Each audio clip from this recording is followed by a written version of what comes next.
The Sick Stockrider by Adam Lindsay Gordon. Hold hard, Ned. Lift me down once more, and lay me in the shade. Old man, you've had your work cut out to guide both horses, and to hold me in the saddle when I swayed, all through the hot, slow, sleepy, silent ride.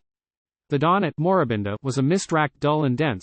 The sunrise was a sullen, sluggish lamp. I was dozing in the gateway at Arbuthnot's boundary fence. I was dreaming on the Limestone cattle camp. We crossed the creek at Carricksford, and sharply through the haze, and suddenly the sun shot flaming forth. To southward lay Katawa, with the sandpeaks all ablaze, and the flushed fields of Glen Lomond lay to north. Now westward winds the bridle path that leads to Lindisfarm, and yonder looms the double-headed Bluff. From the far side of the first hill, when the skies are clear and calm, you can see Sylvester's woolshed fair enough.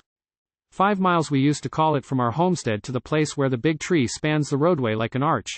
'Twas here we ran the dingo down that gave us such a chase 8 years ago, or was it 9? Last March. 'Twas merry in the glowing morn, among the gleaming grass, to wander as we've wandered many a mile, and blow the cool tobacco cloud, and watch the white wreaths pass, sitting loosely in the saddle all the while. 'Twas merry, mid the blackwoods, when we spied the station roofs to wheel the wild scrub cattle at the yard, with a running fire of stockwhips and a fiery run of hoofs. Oh, the hardest day was never then too hard.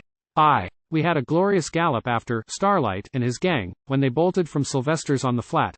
How the sun-dried reed beds crackled, how the flint-strewn ranges rang to the strokes of mountaineer and acrobat.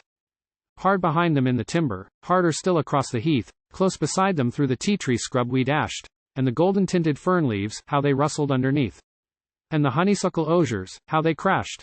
We led the hunt throughout, Ned, on the chestnut and the grey, and the troopers were 300 yards behind, while we emptied our 6 shooters on the bushrangers at bay, in the creek with stunted boxtree for a blind. There you grappled with the leader, man to man and horse to horse, and you rolled together when the chestnut reared. He blazed away and missed you in that shallow watercourse, a narrow shave, his powder singed your beard. In these hours when life is ebbing, how those days when life was young come back to us. How clearly I recall even the yarns Jack Hall invented, and the songs Jem Roper sung. And where are now Jem Roper and Jack Hall? Aye, nearly all our comrades of the old colonial school, our ancient boon companions, Ned, are gone. Hard livers for the most part, somewhat reckless as a rule. It seems that you and I are left alone. There was Hughes, who got in trouble through that business with the cards. It matters little what became of him. But a steer ripped up McPherson in the Moorabinda yards, and Sullivan was drowned at sink or swim. And Mostyn, poor Frank Mostyn, died at last a fearful wreck, in the horrors, at the upper Wandanong, and Carricksford. The rider, at the horsefall broke his neck, faith. The wonder was he saved his neck so long. Ah! Those days and nights we squandered at the Logans in the Glen. The Logans, man and wife, have long been dead.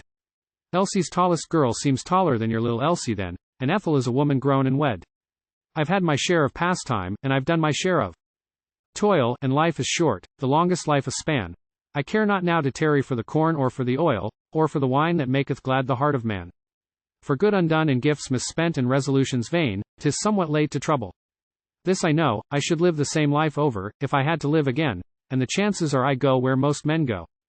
The deep blue skies wax dusky, and the tall green trees grow dim, the sward beneath me seems to heave and fall, and sickly, smoky shadows through the sleepy sunlight swim, and on the very sun's face weave their pall.